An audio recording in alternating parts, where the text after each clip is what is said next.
வணக்கம் நண்பர்களே, இது தமிழ் நண்பன் ஷார்ட்கட் சேனல். இப்போ நான் பார்க்க போகிறது சிசிபி, எஸ்ஆர்பி அண்ட் டிஆர்பி தேர்வுக்கான டெஸ்ட் பேட்ச் தான். அதாவது இப்போ கோஆப்ரேட்டிவ்லேருந்து நோட்டிஃபிகேஷன் அப்படின்றது சிசி பேங்க் வந்து கொடுக்க போகிறாங்க.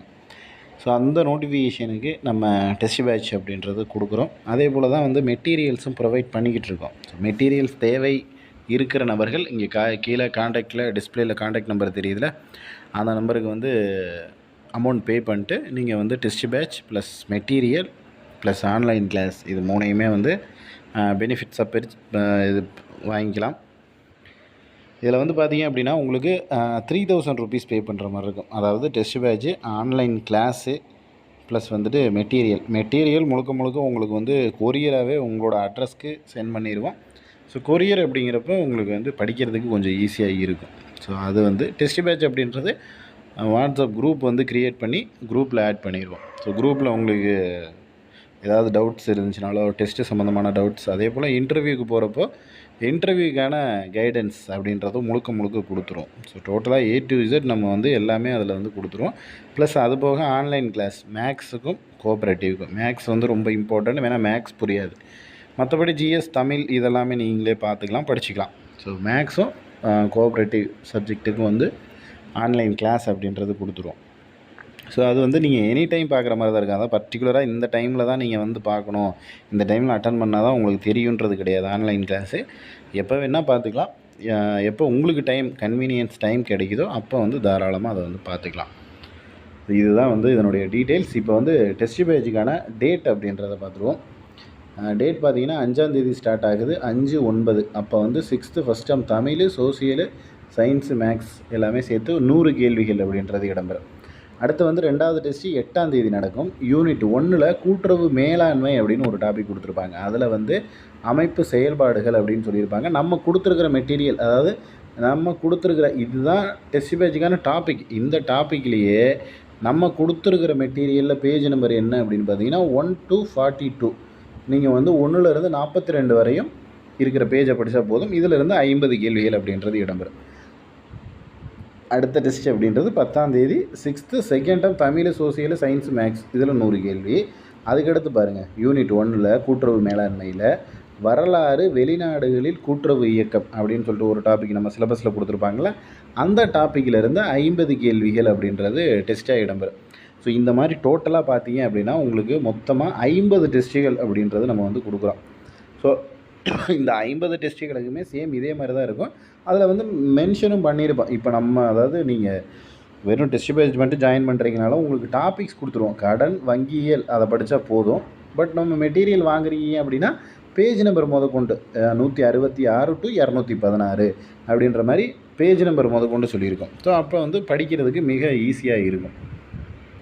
ஸோ இப்படியே பார்த்தீங்க அப்படின்னா டோட்டலாக எல்லா டெஸ்ட்டுமே இதில் ஜிஎஸ்லேயும் வந்து 10th வரையுமே முடிச்சிருவோம். 10th வரையும் முடித்ததுக்கப்புறம் வந்து உங்களுக்கு ஃபுல் டெஸ்ட் அப்படின்றது கொடுத்துருவோம். அதாவது 10th வரையும் ஒரு டாப்பிக்கையும் முடித்து அடுத்து வந்து 6 to 10 தமிழ், அடுத்து physics, chemistry, biology, history, civics, geography அப்படின்னு ஒரு டாப்பிக்கும் தனித்தனியாக கொடுத்துட்டு அதுக்கப்புறம் என்ன பண்ணுவோன்னா மாடல் டெஸ்ட், ஃபுல் டெஸ்ட் வந்து ஒரு 3 டெஸ்ட் வந்து உங்களுக்கு 200 கொஷின் அப்படின்ற மாதிரி இருக்கும். இது வந்து டிசம்பர் வரையும் நம்ம போட்டிருக்கோம் அப்படின்னா உங்களுக்கு மேபி வந்து எக்ஸாம்க்கான அனௌன்ஸ்மெண்ட்டு, அதற்கான நோட்டிஃபிகேஷன் சீக்கிரமாகவே வந்துடும். அப்படி வர்ற பட்சத்தில் நம்ம வந்து இதை ஆல்டர்னேட் பண்ணுவோம். அதாவது இப்போ 2 நாட்களுக்கு ஒரு டெஸ்ட்டு, 3 நாளுக்கு ஒரு டெஸ்ட்டு அப்படின்ற மாதிரி கொடுத்துருக்கோம்ல, இதை வந்து 1 டே விட்டு 1 டேவோ அல்லது டெய்லி டெஸ்ட்டாகவும் மாற்றுறதுக்கான வாய்ப்புகள் இருக்குது. அது நோட்டிஃபிகேஷன் வர்றதை பொறுத்தும் எக்ஸாம்ஸ் நடக்கிறத பொறுத்தும் வந்து நம்ம சேஞ்ச் பண்ணுவோம் அப்படின்றத தெரிஞ்சுக்கங்க. ஏன்னா ஆல்டர்னேட்டிவாக இந்த மாதிரி சின்ன சேஞ்சஸ் அப்படின்றது இருக்கும். மொத்தமாக 53 டெஸ்ட்டு அப்படின்றது நீங்கள் எழுத போகிறீங்க. ஸோ ஆல்மோஸ்ட் இதிலேருந்து தான் கேள்விகள் அப்படின்றதே இடம்பெறும். 53 டெஸ்ட்டில் இதை தாண்டி உங்களுக்கு வந்து கிட்டத்தட்ட 7500 கொஷின், அது போக ஒரு 600 கொஷின், 8100 கொஷின் வந்து எழுதுவீங்க. டெஸ்ட்டாக மட்டுமே 8100 கேள்விகள் எழுத போகிறீங்க. இந்த 8100 கேள்விகள்லேருந்து 200 கேள்விகள் அப்படின்றது கண்டிப்பாக ஒரு சாத்தியமான ஒரு விஷயந்தான். ஏன்னா நம்ம அவ்வளோ ஒரு டாப்பிக்லேயும் அவ்வளோ இம்பார்ட்டண்ட்டான கொஷினை மட்டும்தான் எடுத்து டெஸ்ட் பேட்சுக்கு டெஸ்ட்டாகவே கொடுக்குறோம். ஸோ அப்படி இருக்கிறப்ப கண்டிப்பாக நமக்கு வந்து இந்த டாபிக்ஸில் இருந்தால் கொஷின்ஸ் வரும். நமக்கு வந்து 200க்கு 200 வரலைனாலும் 160 இந்த ரேஞ்சில் வந்தாலே போதும். இதை பொறுத்தளவுக்கு அதாவது நம்ம எழுதுகிற கோஆப்ரேட்டிவ் எக்ஸாம்ஸ் பொறுத்து இந்தளவுக்கு அதாவது குரூப் 4 குரூப் 2 அந்த லெவலுக்கு கட் ஆஃப் அப்படின்றது வராது. 120 to 130 தான் கட் ஆஃபே ஆவரேஜாக இருக்குது. ஸோ நமக்கு வந்து நம்ம கொடுக்குற கொஷினில் 160 வந்துடும். பட் நம்ம ஒரு 120 130 சரியாக போட்டுட்டோம்னா போதும், நமக்கு வந்து ஜாப் அப்படின்றது கன்ஃபார்ம். இன்னொரு விஷயம், இதில் வந்து போட்டி அப்படின்றது மிக மிக குறைவு தான். நம்மளோட காம்படிஷன் அதாவது காம்படிஷன் குறைவு, பட் நம்மளோட இது வந்து என்னென்னா படிக்கிறது வந்து ரொம்ப கம்மியாக இருந்துச்சு. நம்மளும் வந்து அதில் காம்படிட் பண்ணாமல் நம்மளும் வேடிக்கை பார்த்துக்கிட்டு இருந்தோம் அப்படின்னா கண்டிப்பாக ஜெயிக்க முடியாது. கடைசி நேரத்தில் படிச்சுக்கலாம், கடைசியில் வந்து நமக்கு எல்லாமே கை கொடுக்கும் அப்படின்னு நினச்சிங்கன்னா அது வந்து மிகப்பெரிய ஒரு முட்டாள்தனம். அதாவது காம்படிஷன் இல்லை அப்படின்னா தான் நம்ம வந்து ஹெவியாக படிக்கணும் அப்படின்றத தெரிஞ்சுங்க. ஏன்னா காம்படிஷன் இல்லைன்னா தான் நமக்கு வேலை கன்ஃபார்மாக கிடைக்க போகுதுன்னு அர்த்தம். ஸோ கிடைக்க போகிற வேலைக்கு நம்ம படிக்கலை அப்படின்னா அதுதான் மிகப்பெரிய ஒரு முட்டாள்தனம். ஸோ அதனால் தயவு செஞ்சு இப்போ இருந்தே படிக்க ஆரம்பிச்சிருங்க, அதுவும் இன்னையிலேருந்தே படிக்க ஆரம்பிச்சிருங்க. அப்போ தான் வந்து உங்களால் நல்ல மார்க் ஸ்கோர் பண்ண முடியும். ஒன்றும் வேணாம், நல்ல மார்க்னால் நீங்கள் 200க்கு 200 கொஷினில் 190 கொஷின்லாம் போட வேணாம்.